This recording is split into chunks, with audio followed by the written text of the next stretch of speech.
Heading to the movies? Reserve your seat before the show on Fandango. Find times, read reviews, watch the trailers, and buy tickets to your favorite theater. Fast and easy on the Fandango app or Fandango.com. All that's left is choosing butter or no butter. As if that's a tough decision. Every movie, every feeling, every time. And did we mention double rewards? That's Fandango, your one stop before showtime. The rest of the story.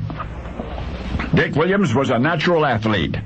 Born to American parents in Geneva, Switzerland more than a century ago, he grew up enamored of all sorts of sports, including, of course, winter ones. And then at 21 came the terrible boating mishap.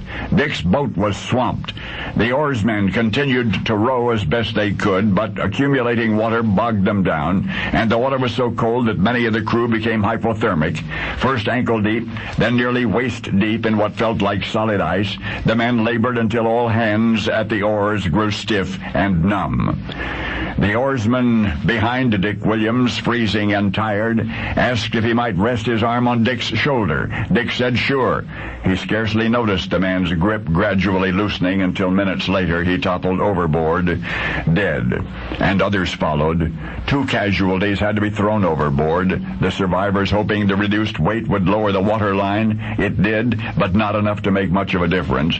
The oarsman behind the powerful young Norwegian, Olos Abelseth, exclaimed, "I'm cramping, I can't go on." And then hunching forward, the stricken fellow wrapped his arms around Abelseth. Later, Dick had to help pry the Norwegian loose from the dead man's grasp. It seemed a frigid forever before the surviving oarsmen reached safety, and yet among those who lived to tell, Dick Williams faced the greatest challenge. The doctor reported that the tissue damage to Dick's legs was so extensive they must be amputated. "What happens if they're not?" the young man asked. The doctor's countenance grew grave. "You could die," he said. Dick sank back in bed. "Let me think about it a while," he murmured, to which the doctor admonished, "Not too long." Well, it did not take long for Dick to decide. We made USAA insurance to help you save. Take advantage of discounts when you cover your home and your ride. Discover how we're helping members save at USAA.com/bundle. Restrictions apply. For shortly after the doctor left the room, the young man was sitting up and then wriggling to the edge of the bed and then dangling his legs over the side, and before long he was on his feet, hobbling painfully, trying desperately to exercise the devastated limbs. Every 2 hours, day and night, Dick struggled to his feet and did the same for days and weeks, and thus did he escape the surgeon's knife and go on to realize his destiny among the most remarkable in international athletics any time, anywhere. The world of competitive tennis continues to revere the name of Richard Norris Williams II, one of the outstanding players of his time and all time, for included among his 18 prestigious titles are 2 U.S. singles championships, 2 U.S. doubles championships, a Wimbledon doubles, a U.S. mixed, and, oh yes, 6 Davis Cup championships.